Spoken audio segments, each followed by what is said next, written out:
कोमल को अपने काले रंग के लिए ससुराल वालों के ताने सुनने पड़ते थे। उसकी जेठानी प्रीति का रंग गोरा था, इसलिए सब उसकी तारीफ करते थे। प्रीति बहू, सारी साड़ियाँ बहुत सुंदर हैं और तुम तो जो भी रंग पहनोगी वही रंग तुम पर अच्छा लगेगा। तुम्हारे गोरे रंग पर तो सारे रंग खिलते हैं। तो और क्या, शशि भी तो देखने में गोरा और सुंदर है, बिल्कुल ननद जी पर गया है। माँ जी, ये मैंने साड़ी सोची थी कल शशि भैया की बारात में पहनने के लिए। अरे बहू, तुम कुछ भी पहनो, तुम्हारे काले रंग में तो सब रंग मिलकर एक से हो जाते हैं। कपड़े तो प्रीति बहू पर जचते हैं, कुछ भी पहने सबसे अलग ही लगती है। कलावती की ये बात सुनकर कोमल दुखी हो जाती है और अपने कमरे में आकर रोने लगती है। कलावती की आदत थी वो अपनी बड़ी बहू प्रीति और कोमल दोनों में ही फर्क करती थी और इस बात से कोमल हमेशा दुखी रहती थी। अगर मेरा रंग काला है, इसमें मेरी क्या गलती है? मैंने कभी भी इस घर की अच्छी बहू होने में कोई भी कसर नहीं छोड़ी। उसके बाद भी प्रीति भाभी को इतना सम्मान मिलता है और मुझे इतना नीचा दिखाया जाता है। अगले दिन सब शादी में पहुंचते हैं। प्रीति भाभी, मेरी एक हेल्प करो। सुरमा भराई की रीत के वक्त आप कोशिश करना कोमल भाभी कैमरे में ना आने पाए, नहीं तो मेरी शादी की सारी एल्बम की फोटोज और शादी की वीडियोस खराब हो जाएंगी। चिंता मत करो देवर जी, मैं उसे आपकी घोड़ी के आसपास भी नहीं फटकने दूंगी। प्रीति भाभी, वो बुआ जी ने देवर जी के लिए सुरमा भराई रस्म के लिए भेजा है, देवर जी लगवा लेते। प्रीति भाभी, मेरे लिए जरा एक गिलास पानी मंगवा देते।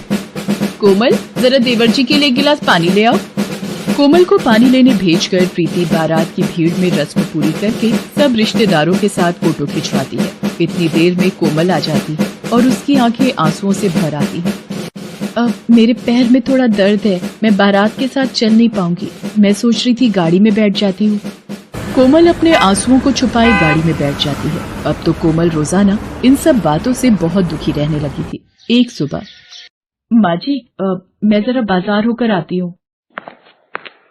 घर से बाजार के लिए निकल तो आई हूँ, पर वापस घर जाकर दोबारा सबके ताने सुनने की अब मुझ में हिम्मत ही नहीं रह गई है। कुछ समझ नहीं आ रहा क्या करूँ। ये सामने क्या लिखा है? काले रंग से मुक्ति पाओ, गोरे होकर यहाँ से जाओ। ये कैसे हो सकता है? देखूं क्या एक बार? ये तो कोई दर्पण की दुकान दिखाई पड़ती है, हर तरफ दर्पण ही दर्पण है। आओ, माया की पोटली में सब कुछ मिलेगा। आपने वो बाहर कुछ लिखा हुआ था, क्या वो सच है? काली से गोरी कर दूंगी मैं तुम्हारी काया, नाम है मेरा माया। तुम्हें काला रंग पसंद नहीं क्या? नहीं, मुझे अपने इस रंग से बहुत प्यार है, पर मेरी सासू माँ और जेठानी मेरे काले रूप रंग का मजाक उड़ाती हैं। मैं तंग आ गई हूँ, मुझे भी सुंदर और गोरा रूप चाहिए, मेरी मदद करो। ठीक है, तो मैं तुम्हें जादुई दर्पण में भेज देती हूँ, पर एक बात याद रखना, इस जादुई दर्पण का जादू हर अमावस्या की रात के लिए समाप्त हो जाया करेगा। यदि उस रात तुम्हें किसी ने देख लिया तो उसके बाद दोबारा तुम कभी भी गोरा रंग नहीं पा सकोगी, तुम फिर से काले रूप रंग में आ जाओगी। माया कोमल को जादुई दर्पण के अंदर भेज देती है और कुछ देर बाद वो उसे वापस बुलाती है और देखते ही देखते कोमल का काला रंग गायब हो जाता है और कोमल गोरे रंग की बन जाती है। ये मैं हूँ?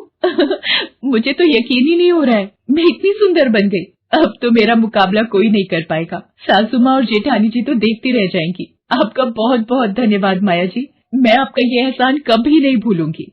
माया के जादुई दर्पण से गोरा रंग रूप पाकर कोमल बहुत खुश हो जाती है। सारे मोहल्ले वाले भी उसे देखकर हैरान रह जाते हैं। ये कलावती जी की बहू कोमल है ना? ये सुंदर कैसे बन गई? इसका रंग तो बहुत काला था, पर ये तो बहुत ही गोरी हो गई, जैसे अभी दूध से नहाकर आई हो। सचमुच बहन, ये तो मानो चांदी सी गोरी हो गई है, जैसे कोई चमत्कार हो गया हो। उल्टे तवे जैसी काली थी, पर इसे देखकर तो लगता है पूरे मोहल्ले में इससे सुंदर कोई है ही नहीं। नमस्ते आंटी जी, पहचाना मुझे? मैं कोमल हूँ, इतने हैरान होकर क्यों देख रहे हो? कोमल घर के अंदर जाती है। हाँ जी, किससे मिलना है? आप कौन है? ये इतनी सुंदर औरत कौन है, जरा देखो तो। माँ जी, मैं कोमल हूँ, आपने मुझे पहचाना नहीं? कोमल, तू इतनी सुंदर कैसे हो गई और तेरा रंग गोरा कैसे हो गया? तू बाजार गई थी या दूसरे लोग से दोबारा जन्म लेकर आई है? कोमल, आखिर कौन सा चिराग का चिन्ह मिल गया जिसने तुम्हारी काया ही बदल दी? आप लोगों को आम खाने से मतलब है या गुठलियां गिनने से? जब काला रंग था तब आप लोग परेशान थी, आज जब मेरा रंग गोरा हो गया है, मैं सुंदर हो गई हूँ, तब आप दोनों को परेशानी है। वैसे मैं ऑलरेडी बहुत थक गई हूँ, अब मेरा दिमाग खराब मत कीजिए। और हाँ प्रीति भाभी, जब आप पुलाव बनाओगी तो थोड़े मटर ज्यादा डाल देना। पता नहीं आजकल आपको मटर छिलने में इतना आलस क्यों आता है। माँ जी, जरा मेरी साड़ी प्रेस कर दीजिएगा, मुझे शाम को एक पार्टी में जाना है। ये कोमल बहू ही है ना? कहीं उसकी जगह कोई दूसरी तो नहीं आ गई जिसके मुंह से आवाज नहीं निकलती थी? आज तो वो 7वें आसमान पर चढ़ गई है। और ये बाहर लोगों की भीड़ क्यों लगी हुई है? क्या काम है आप सबको? मैंने सुना है आपकी बहू काली से गोरी बन गई है। हमें भी तो दिखाइए, आपकी बहू ने ऐसा कौन सा उपटन लगाया है कि कुछ ही घंटों में वो इतनी सुंदर बन गई। यहाँ कोई तमाशा नहीं लगा हुआ है, आप लोग जाइए यहाँ से। कोई इतनी हूर की परी नहीं बनाई है जो मोहल्ले वाले भी इसे देखने के लिए इतने उतावले हो रहे हैं। कौन था माँ जी? मुझे किसी की आवाज आई थी, कुछ लोग मेरे से मिलना चाहते थे। मोहल्ले वाले आए थे, तेरी सुंदरता देखना चाहते थे कि ऐसा कौन सा जादू हो गया जो तेरा काला रंग गोरा बन गया। तो कोई बात नहीं माँ जी, देखने देते। वैसे आज शहर के कुछ न्यूज चैनल मेरा इंटरव्यू लेने आ रहे हैं। मैम, अचानक आपने अपना हुलिया बदलने के बारे में कैसे सोचा? बस मैं एक ही रंग रूप से उब गई थी, इसलिए अपने आप को बदल लिया। वैसे आपके आगे और क्या प्लान है? आप मॉडलिंग वगैरह के बारे में सोच रही हैं? हाँ जी, मौका मिलेगा तो जरूर करूंगी। कोमल के बदलते हाव भाव से कलावती और प्रीति परेशान हो रही थी। सुबोध, वो मिसेस जैन के बेटे की शादी की सालगिरह है तो मुझे स्पेशल गेस्ट बुलाए हैं, आप चल रहे हो ना?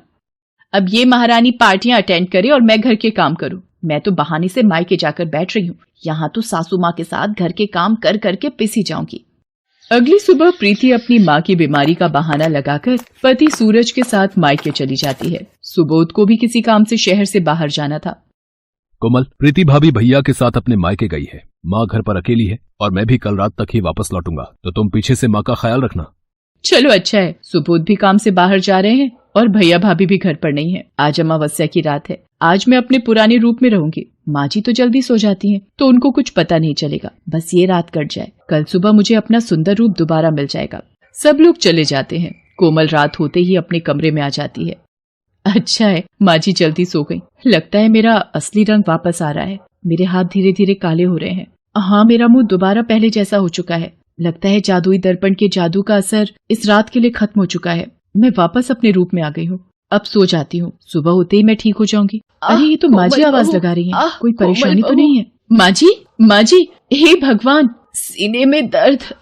कोमल बहू, लगता है माँ जी की तबीयत खराब हो गई है, मुझे इन्हें अस्पताल लेकर जाना होगा। कोमल कलावती को ऑटो में बिठाकर जल्दी से अस्पताल लेकर पहुंचती है। कुछ वक्त के पश्चात कलावती की हालत में सुधार आता है। कलावती को अस्पताल लाने के चक्कर में कोमल ये भूल जाती है कि उस दिन अमावस्या की रात है और उसे अपना असली रूप मिला हुआ है। कलावती कोमल का असली रंग रूप देख लेती है। कोमल रोकर कलावती को सारी बात बताती है। मेरी प्यारी बहू, गलती तो हमसे हुई है, तेरा तो मन बहुत साफ है। तू तो मेरी जान बचाने की फिक्र में सब कुछ भूल गई। तुझे तो ये भी याद नहीं रहा कि यदि किसी ने देख लिया तो तेरा जादू छिन जाएगा, दोबारा कभी नहीं मिलेगा। और इस सब का कारण मैं बनी। माँ जी, आपकी जान से बढ़कर मेरे लिए कुछ भी नहीं है, आप हो तो सब कुछ है। उस दिन के बाद हर कोई कोमल की तारीफ करता है। कोमल को भी समझ आ गया था कि दर्पण सिर्फ ऊपरी सुंदरता बयान करता है और जो व्यक्ति मन से सुंदर है उसकी हर जगह प्रशंसा होती है।